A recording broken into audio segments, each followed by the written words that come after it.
And we are live. Good morning, crypto warriors, and welcome back to the Gentleman of Crypto, episode 859. Today is Tuesday, December 21st, 2021. I'm King. And I'm Bitcoin Zay, and we're here to bridge the gap between cryptocurrency and the community Monday through Friday at 10-ish. At 10-ish. In today's top stories, former acting controller of the currency joins Voyager Digital's board. Crypto exchange FTX, U.S. partners with 4 Washington D.C. sports teams. Adidas Originals reaches second spot on OpenSea rankings with debut NFT collection. And Bitcoin replaced the dollar, says Jack Dorsey. That and more. But first and foremost, what's going on with those prices, Bitcoin's, eh? Oh, yeah. So taking a look at our prices for today. A lot of movement in the market. Bitcoin at $46,186, down 2.4%. I like that. There's a lot of movement. It's down, but go ahead. A whole lot of movement. Sliding down. I started looking at the screen like, wait, did it go up again? Oh, yeah. We're going back to 28K, baby, or 37, one of them. Ethereum at $3,826, down 2.7%. Binance Coin at $514, down 3.5%. Solana at $171, down almost 7%. Cardano coming in at 122 is down 4.3%. XRP at 84 cents is down, up 1.3%. Terra Luna at 76.20 is up 2.5%. And AVAX at $104 is down 6.3%. So it is a lot of movement downwards. It seems like we may be touching that 30K, 20K mark for Bitcoin, which is great. So we can get a discount. But either way, I just like to see people scared, which is how it looks right now. And speaking of that, looking at those top 10 coins, it's crazy. Number 9 and 10, I noticed was Terra and Avalanche. So I'm at least happy to see the top 10 is what coins should be. I don't think some of those coins are still going to stay once again. But at least it's not just meme coin city in the top 10 or in and about the top 10. So now at least we're going back to protocols and platforms. Like, finally, goodness gracious. One more Shiba in the top 10. Exactly. We were getting away just some straight meme coins. Really quick, wanted to give a shout out to today's show sponsor. Let's give a shout out to Buffswap. That is right. Buffswap, the first decentralized play to earn platform they're touting themselves as. You can see here they've been featured on Market Watch, Business Insider, and Yahoo Finance. You can go to their website, buffswap.io, for more information about their play to earn esport platform. But right now, they actually just started a new actual contest to give away. You can see here on their Twitter under buff_swap. Buffswap announces the opening of a gaming platform for testing. That's right, it's in beta phase. On December 20th, which was yesterday, we will open registration for an open whitelist for product testing. Willing Buffs investors be granted access first. Stay buff. So one of the reasons why we're, of course, we bring them on. Not only are there sponsored posts today, sponsored for the day, but also we've been talking about a lot of play to earn stuff. We've been talking about airdrops. If this is a brand new thing and they're doing something for beta testing, if it's free, why not sign up, check it out, especially if it gives you an opportunity to possibly earn a airdrop off a play to earn token in the future. Not saying it's going to happen. It just gives you the opportunity. As always, do your own research. But again, this is Buffswap. You can check them out under PooCoin as well to look at the token address, the market cap, total supply, and much more. But again, that's Buffswap.io. We'll be talking about them again in the show. That is a play to earn platform there. All right, quick shout outs. First and foremost, thank you for the tip, 5252 crypto. Good morning. Emails on the way. We'll be sure to check that out. What's going on? DM Carr, Eric Horton, Patrick Walter, Deron Collins, Courtney Johnson, Shannon Allen, everyone else is joining the chat. Top story of the day, former acting controller of the currency joins Voyager's Digital's board. That's right. Voyager chair Philip Eaton cited Brian Brooks' experience at crypto companies and his leadership behind regulatory initiatives as the reason for the hire. This is kind of crazy. This is one of those things, again, shout out to Brian Brooks for the hustle, making it go strong and long, apparently, pause. This is one of those things where we've seen in the past where it's like, well, in order to get this job, you need experience. But in order for experience, you need this degree. It's kind of the same thing with Brian Brooks. It's like they're touting him for his experience at crypto companies, but he left his position as a regulator where he was making crypto law to join the crypto companies. So it was like a no-brainer that he would join a crypto company. Now more crypto companies are hiring him saying, well, look at his experience at other crypto companies. If you remember, Brian Brooks was actually working at Binance before recently. I believe he was the CEO of Binance.us before he recently suddenly, mysteriously stepped away from it. Bitcoin, they say he might be attempting a honeypot. What I will say is it looks like he is full on crypto for the most part, or at least as much as he could be. If you remember, he was on the Hill last week talking to Congress, essentially teaching them some of the things about digital assets and his thoughts on them. But again, it's one of those slippery slopes where he went from being a regulator to CEO of the major exchange back to talking in front of Congress as a private citizen. Now he's joining the board of Voyager's Digital's company. I mean, this is crazy. Brian Brooks is everywhere. What's your thoughts on this story? Oh yeah, we might have a early candidate for Grifter of the Year because Brian Brooks does nothing but slide and slip and slide to whatever is the hot new thing. Set flipping ass. Exactly. How you gonna flip sets? See, you're blood at a crypt. But Brian Brooks, he basically, of course, he took his government role, used his influence to get at Binance. I thought he saw something a little shaky at Binance, which is why he left, and then headed on over. He was Coinbase's chief legal officer. I forgot all about that. Exactly. And then he went to Binance less than 4 months and then grifted on over to Voyager. So again, like I said, he's basically just jumping from one hot exchange to the next.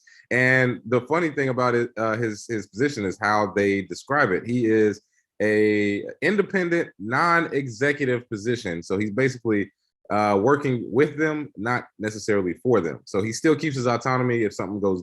He basically is a win-win. If it goes great, he gets the money and the fame and the notoriety. If it goes bad, he can say, I was independent. I didn't have anything to do with this company breaking the law.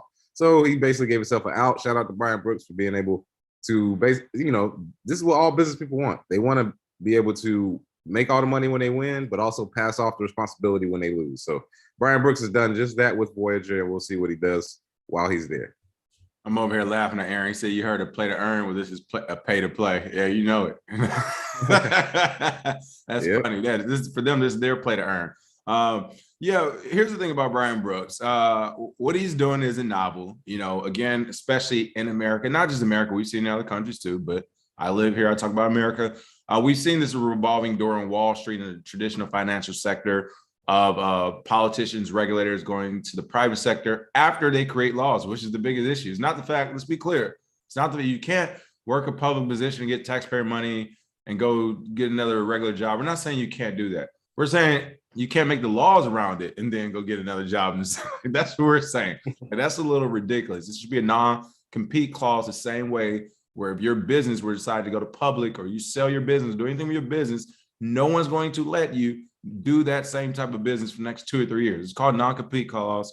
Everyone knows about it everywhere. So for a politician or regulator to be able to do it is ridiculous. Again, this is already the subject was broached to Congress, where I believe it was Nancy Pelosi last week or a week or two ago who got pissed off and was like, it ain't no stopping trading from Congress. She was like, we allowed to do that. Yeah. She like vehemently was like, no, that's not a thought that's crossing our mind.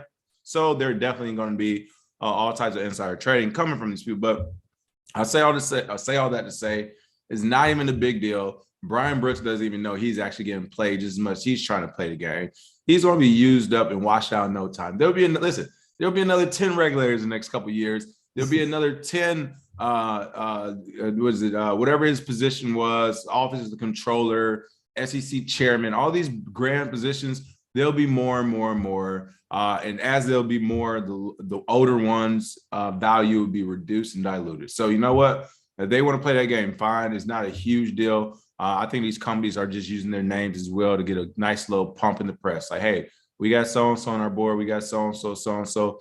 Eventually, the companies are going to see this as well as the regulators and the industry as a whole. They're going to say, oh, you've been passed around 3 or 4 times. Like, your name's no good. Like, you're just working with every company. And I don't say that to guess. I say that because I remember in 2016, a lot of professionals did mitigate over to crypto for the ICO market. And I haven't heard a lot of them since. I mean, there were people literally on 6 to 8 different ICO projects at one time and haven't heard of a lot of those. You remember that, Zay? It was everybody. If you were advisor for one project, you were advisor for 10. Exactly. You can basically just jump and say, I was an advisor for this $10 million raise, and then raise another 7, and then raise another 15, and then they would just put you as an advisor. And that was it. You didn't really do I haven't heard from those people since then. I haven't heard from them since. So you know what? This is the game Brian wants to play.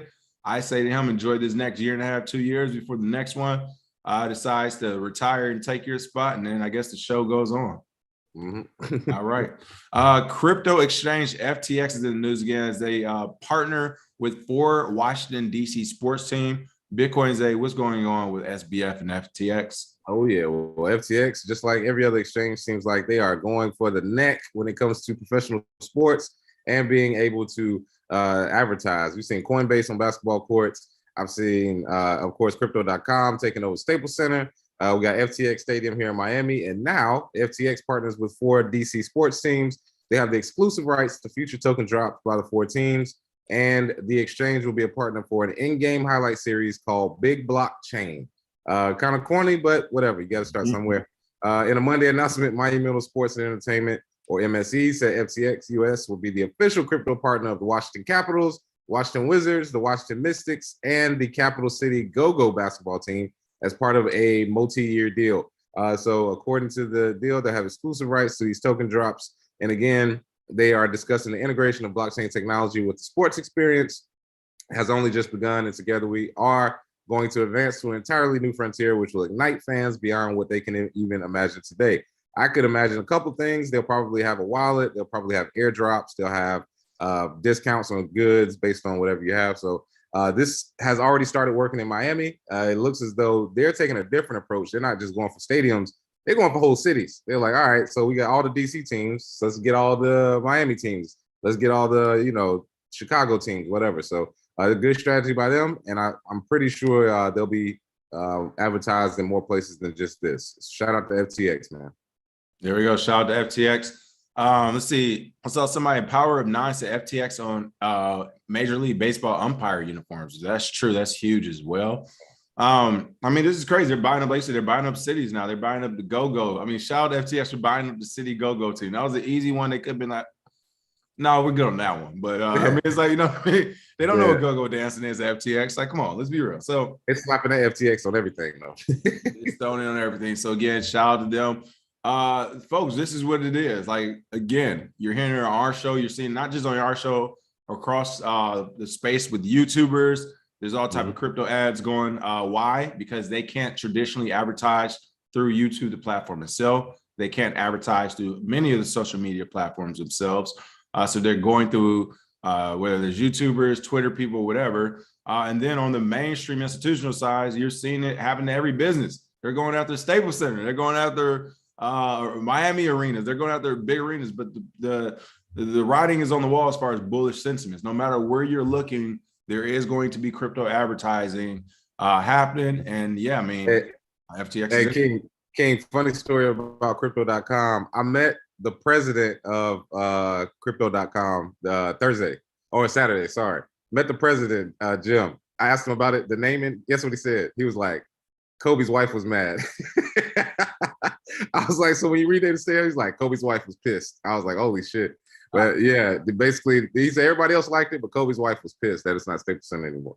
I wouldn't say everybody. I would say everybody who sees the money on the wall likes it. Everyone who's like, this is the house that Kobe built. This is the house that Kobe built. Exactly. Yeah. Like Kobe's wife was pissed. I was like, well, you got to make that money. And he was like, you damn right.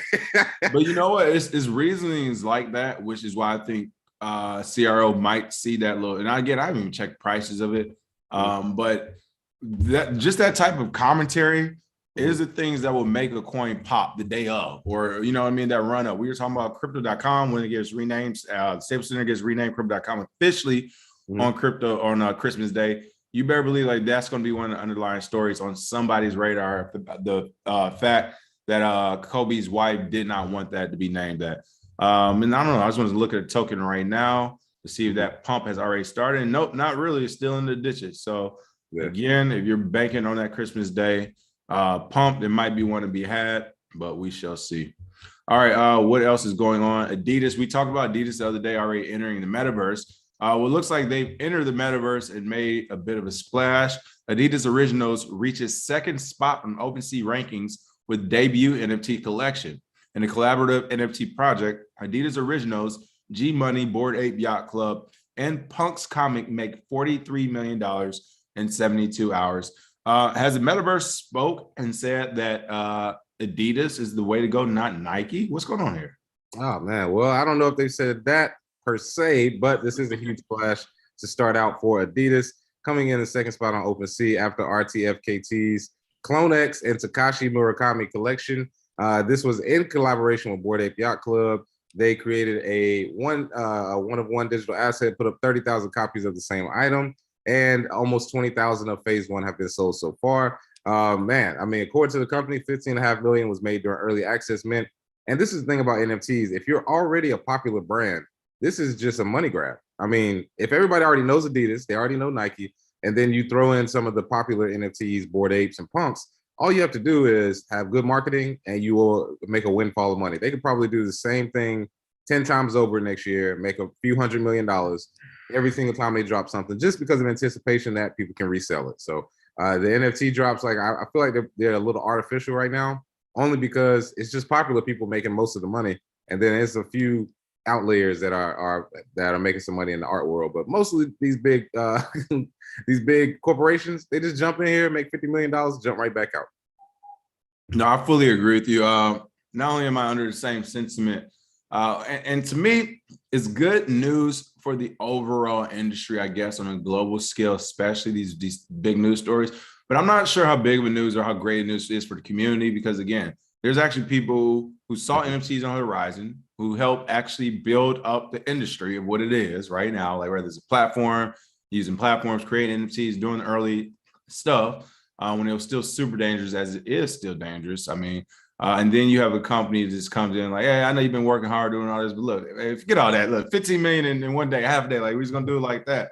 A couple of things. First, like you said, it's definitely based off the reputation, so it makes sense for them to make their money. However, I think they are diluting and saturating the market, which could be unfavorable when pushing forward. It could be one of those things where the market is just too saturated, it's too corporate, it's too many, like everybody's trying to do McDonald's NFTs. It's not the cool thing to do anymore. And the last thing the NFT market needs is to become uncool. I don't think that's going to happen, but that is one of the things you have to watch out for. And then also the regulators.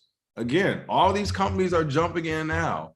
I wonder what their policies are or compliance or what they have done for regulations, because the NFT market has not been regulated at all yet. And again, you're not the last person to call for them, but we're being realistic on this channel, especially after 2018, the way they came down and smacked the market. So it's like, what would happen with these companies? Will they still stay in the NFT market? Even this whole Adidas thing, it's like, all right, so you made 15.5 million in a day. All right, Uncle Sam is going to want a big piece of that. So I don't know. Can't wait to see what happens on that regard as well. Hey, somebody in the chat said they asked about FTX. It was like, where did all this money come from? Let's see. WGB said FTX is suspect, man. Where did it come from? Where does money come from to buy up everything? They got Brady and his wife doing commercials for him. If you want to know the truth, China. And then if you want to keep digging, keep digging. You feel me? I was just saying, if you want to keep digging, don't get me started. Yeah, I was gonna say, I know where it's coming from. It's China. Just put it like that. And China is extremely smart. They're using FTX as proxy to buy up all of the come on, you see what I'm saying? buy up all of the commercial real estate. And yeah, I won't go any further than that, but it's a few hands in play right there. You think it's called FTX Arena 2023 is going to be the Panda's Den. Arena, like what are you talking about? So I was saying 2023 is gonna be called Panda's Den. Well, here, you know what? Just really quick, I'm not gonna go deep into it, but let's get into it real quick since you answered it. Here's the thing, people. Like that to me is one of the biggest red flags in crypto when they're trying to spend up all of their money. It's like, why? For one, it's not even a do you. You all are intelligent. You know how difficult it is to not only launch projects, but to keep projects going until completion, or at least, I mean, is any project in crypto completed per se, but at least to get projects propped up on their feet, big enough communities, working teams, like moving. It takes 2 to 3 years for that to happen. But you're telling me crypto.com, looking at you, I'm looking at FTX, I'm looking at some of these other people. You're telling me that all of a sudden you're going to do not only are you going to make these projects happen, but you're going to do 10 to 15 of them at one time. Yeah. Come on. You don't have the support staff to do it. You don't even have the support staff to do it. And I even say nothing because I didn't want to go negative Nancy, but you brought up on the first story, or what story was it? The story we had, when we were talking about the FTX story, That was one of the first thoughts that came to my mind. I'm like, this sounds like XRP Ripple in 2017 all over again. Yeah, buying up everything. Ripple in 2017, Ellen show. Hey, here go 20 million of Ripple. Here go 5 million here. 50 million of Morgan State. And yeah, they were giving away Ripple in every direction. Then next thing you know, boom, SEC comes at them. Now, of course, that has a lot of stuff to do behind the scenes, where the FCC might be picking sides as far as the crypto battles go with coins they like and don't like, which we still what happened with Ripple. But that's a different thing, but it's still happening. So you see Ripple doing it. Crypto.com is spending money in every direction. We already told you they got rebranded, pay to fine. And this is, to be fair, this is their ICO money they're spending. And I would love to hear those early ICO investors who invested in Monaco and their thoughts about Crypto.com buying Staples Center and everything else that's going on. I'm sure they're not super happy. So the same thing goes to FTX. It's like, bro, you literally came out in 2019, 2020. And then you just start buying everything? Everything? Yeah. It rhymes with the news. So exactly. Like, as long as everybody's on the same page, I'm glad everybody's on the same. Yeah, everybody put it in the chat. They know what countries I'm talking about. I don't have to say them, bro. You already know what it might. This windfall of money and all of this regulation being kind of pushed to the side. While you notice that too? Nobody's saying we all know where it's coming from. Regulations right but now. They're so powerful, we can't even say them on here because of the algorithm. And what's crazy is, and here's what's crazy too about crypto people, no one's popping up out the blue. Like no one, especially at this point, which is crazy, which I love it too. We're only 13 years in, right? Everybody who's in the space knows somebody's in the space. Like everyone has a history right now. It's like, wait, what year? Where were you doing this at? With who? With Meetup? With that? SBF, FTX. Again, when they came out, I was like, yo, who and where did he come from? A couple of quick tips. Thank you, Darnell Jackson. Crypto said crypto is the new dope game. FTX Sam is Boston George. Binance CZ is Sosa. Shit, FTX might have turned to Sosa overnight, but I understand what you're saying. And thank you for the tip. Real Talk said, what indicator or indicators do the gents utilize to indicate if a pump was missed or to buy in? Thanks. I won't necessarily say if a pump was missed because I personally don't try to chase pumps. Like if I see an obvious pump on the horizon, i.e. New Year's Day and Bitcoin's birthday, it pumps every year, right? It's just going to go up a few percentage points every year, or at least it has been. So for something like that upcoming on New Year's Day or January 3rd, Bitcoin's birthday, I will be prepping for that slight pump. But I'm not necessarily like, I indicate that one on past trends. Usually I'm going off of value. If I see how we talked about Coinbase when it came out as a direct listing and they say they were worth $100 billion.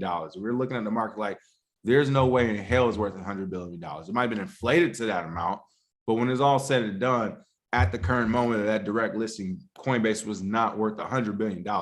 So just from that fact alone, and looking at some of the intangibles with it, like what type of platforms they have, what the regulations are doing, the volume of real volume, the people who are actually trading. When you look at all that stuff, it's like not only is this not $100 billion, it's going to drop in price, which is why we figure eventually it would drop in price.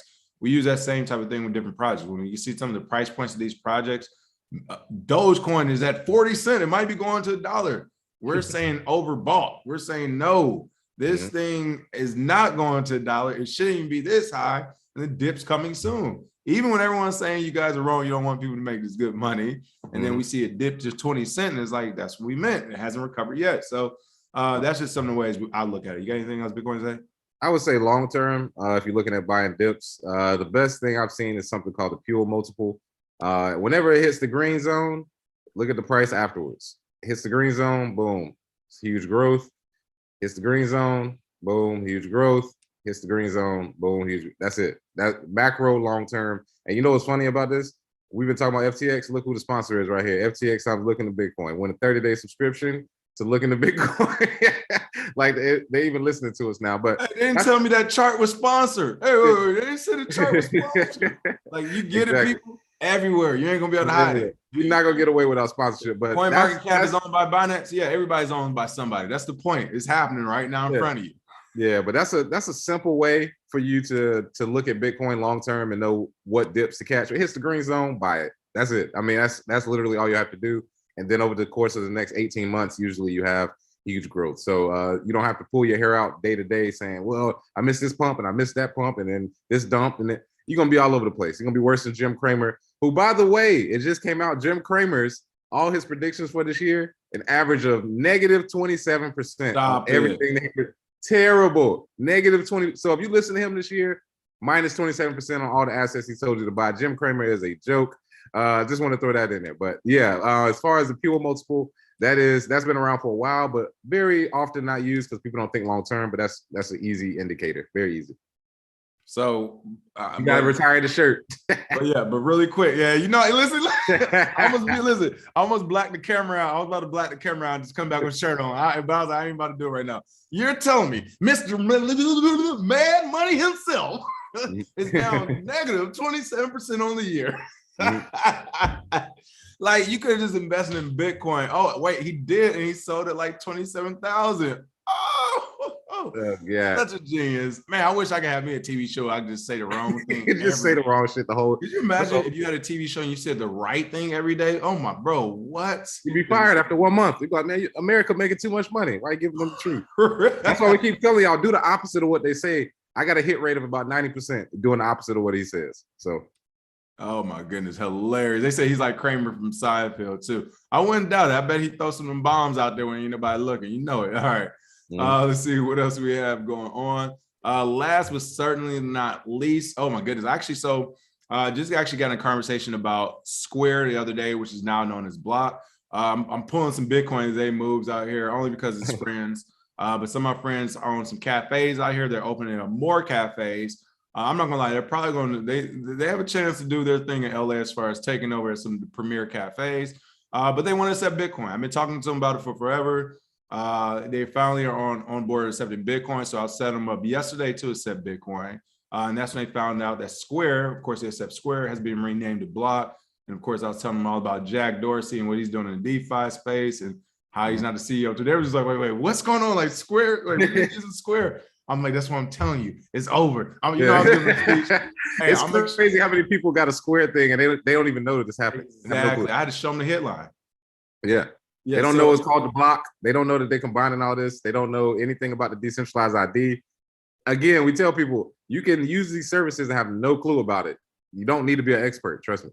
Yeah. So when I was telling them all that, I'm just like, Jack knows war's over. Crypto's gonna be here. Like I'm giving them the whole, Jim in the Crypto Morning Show, whatever. They was like, we get it. I was like, what's more important to you? A few cups of coffee or having Bitcoin? They was like, well, Bitcoin. I was like, all right, we'll sell that coffee for Bitcoin. Get on Lightning Network now. Static address. Exactly. And shout out to them that are listening as well. I know I need to hook them up to Lightning stuff as well. But yeah, they're getting on over it. But my point was, they're looking at Square. They're talking about Jack Dorsey. As you said, they didn't even know all this is going on. I'm like, yes, I showed them the articles and everything. They're just like, oh my God. I'm like, yeah, it's happening right in front of you. But again, this article is talking about Jack Dorsey. Bitcoin will replace the dollar, says Jack Dorsey. The Twitter and Block co-founder is a supporter of crypto, but not so keen on the so-called Web3 is being funded, or how the so-called Web3 is being funded. What's going on with this article, Bitcoin Zay? Oh yeah, so it started with a tweet. Your girl Cardi B, she came out and asked the question, do you think crypto is going to replace the dollar? And I saw it live on Twitter. And right under it, it was Jack who said, yes, Bitcoin will, making the distinction between Bitcoin and cryptocurrency, which is something that needs to happen more often than not. Because again, every big show that I'm going on now, I'm making sure that I make that distinction. There's Bitcoin and then there's cryptocurrency, because it seemed to get conflated and they try to throw it all in the same bag. It is completely not. And I'm glad Jack pointed out that is Bitcoin may replace the dollar, but not necessarily crypto. The co-founder is a big supporter. See, even they put it here, is a big supporter of crypto and has expressed his support for Bitcoin since at least 2018. They just use it interchangeably, but that's not correct. He's a big supporter of Bitcoin. I haven't seen Jack Dorsey endorse or talk about any other crypto whatsoever, only Bitcoin. He's tweeted that Bitcoin will unite a deeply divided country and eventually world. And he thinks that, of course, his tweet here, you don't own Web3. The VCs and the LPs do. It will never escape their incentives. It's ultimately a centralized entity with a different label. Know what you're getting into. And that is why he started the B Trust, where he put up 500 Bitcoin in order to fund development on Bitcoin, on Lightning, and for DeFi projects, because he sees the writing on the wall that a lot of these VCs, they're just doing exactly what we had before, just in another arena. And if you have the same VCs that own the same Web 3.0 companies, own the same metaverses, if Facebook is still number one, what did we really change? We just switched over to a digital version of what they already had. So shout out to Jack for pointing that out to Cardi B. Hopefully she takes his word and goes with it. But again, people are so stuck on the crypto aspect. It's like there's Bitcoin and then there's crypto. And what's crazy about that? Yeah, shout out to Jack for really speaking up. That's why he stepped down as his Twitter CEO. We can tell. As you said, there's differences, but it kind of makes sense. It's the same way with the internet. Like right now, the internet's pretty centralized in most countries. In China, you know it's centralized. In the US, it's centralized too. Try to go on some of these exchanges. Like you can't. Like you have to use a VPN. That's because it's being some rails of centralization on the internet is happening. You can't freely just search based off your IP address. Why? Because certain satellites are being owned by private companies who are working with the government saying yay or nay.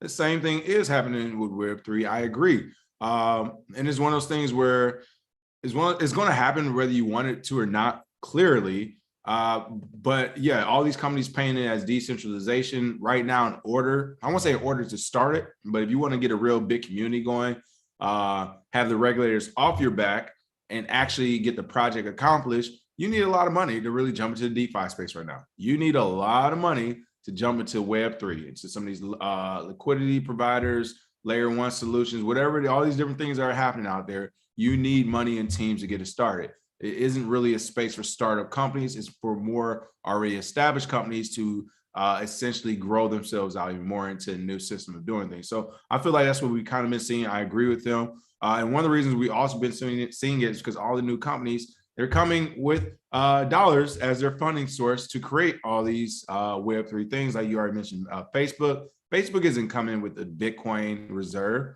They're coming with American dollars to build into a crypto space. So I do agree with that. I think until we actually start to see, it's all about community. Until we see a smaller person from the community come out, what Dogecoin is and was, people, was and is. But the reason why it was a joke coin and meme coins, because why everybody was concerned about big old Bitcoin and all these other grand projects starting to pop up in the space. Someone said, hey, let's just have a fun coin out there that still do transactions. It's still regular stuff, but it's not as, we don't have to worry about it getting hacked because it's not as serious as Bitcoin. Like, we're not going to use it as a global currency. Now, through a great narrative, people decided that this would be the best investment of the first half of 2021 for some reason. We can't control that, but that wasn't the point of it. So until I think we see that type of stuff in Web3, where you have a group of crypto enthusiasts say, hey, we made this metaverse, we made this in our free time, the code's open source, anyone can use it. Until we start seeing that proliferate again, I think we'll start or continue to see it get constricted to just companies, VC firms, and everyone else out there seeing $10 million turn into $100 million overnight type of deal. So I don't know. We'll see. Half pound crypto. Thank you for the tip. Was good, fellas. Happy holidays. Thank you. I thought I saw another tip actually come in. Bitcoin Zay, do you have anything else as well? Nah, just reading these comments. People talking about Bitcoin. Yeah, somebody said you talked to Miss Cleo yesterday. Yeah, said I talked to Miss Cleo and all virgins shut down 2022. Hilarious. Let's see. We should do a surprise FBCF whenever the Hexikins come in heavy. Was that like a fuck Bitcoin or something today? Let's see. I can see Bitcoin so valuable that people will not trade it for everyday purchasing. Leave that to Litecoin, Dash, and the like. Yep, that is true as well. Let's see. I can't see anything else right now on the comment section. All right. So for the most part, that is the show for today. Yeah, Cliff High. We're going to try to get Cliff High actually back. We'll try to get him back, hopefully, beginning of next year. Bitcoin Benito, thank you for the tip as well. Washington football team needs a new name too. Washington Elizabeth Warrens. I'm about to cry. The Washington Elizabeth Warrens. That's pretty funny. All right, I think that's it for the comments. If you got anything else, they throw it out there. Oh, that was a real quick. Somebody said, what happened to the Miami mining video? Did you already give them a heads up about it? Is that what it was? Yeah, I gave them a heads up, but it's for everybody who has the masterclass. Yeah. So just give everybody a heads up. I guess we will start the promotion. For this week's newsletter until next week, we will be doing a Christmas Day sale. Unfortunately, it's only be 10% off. I spoke to the team. Everybody feel like the 15% off was fair for Thanksgiving. So for Christmas, we're only doing 10%. But as promised, if you haven't already, you definitely want to get this masterclass before the end of the year. I think right now we have a total of 5 additional videos we decided to put into the masterclass. They're going to be some are going to be short, but we will be putting the Miami coin video in it. probably by the end of this week for the Christmas gift, as well as the ENS video. We'll be putting that in there, and a few more special ones as well. So we are going to be making sure if you already bought the masterclass, you get a Christmas gift in there. You get more bang for your buck, and we will be putting out that last date for the Q&A this year as well for that last group. So be on the lookout for all that good stuff and more. And again, if you haven't got that masterclass, again, you should look into getting it for the end of the year. We'll be having a Christmas Day sale. And last question, and thank you for the tip, Hanif, is there an easy payment system to accept Bitcoin at your business like Square does with credit cards? Yeah, OpenNode is probably the easiest. OpenNode is the easiest as well. And they got hardware. OpenNode is what they use at the Bitcoin conference for people to buy drinks with Bitcoin. So yeah, pretty straight to the point, and easy for businesses to use. All right, there we go. Other than that is the show for the day. Make sure you all smash that like and share. And really quick, want to give another quick shout out to Buffswap.io today. I can't even say it today. Buffswap.io was today's show sponsor. Again, is a play to earn esport platform. They just actually launched yesterday the opening of a gaming platform for testing. They're opening up their registration for an open whitelist for product testing. Again, something you may want to consider for all those DJs out there who like to play to earn games, possible airdrops and stuff. Check them out on CoinMarketCap, PooCoin as well. And again, that is Buffswap.io, a play to earn model allowing players to earn using their knowledge and betting skills to actively play to win. It gives you passive income, and they have a Buff token for their actual platform. As always, make sure you do your own research, smash that like and share, and we will see you all tomorrow.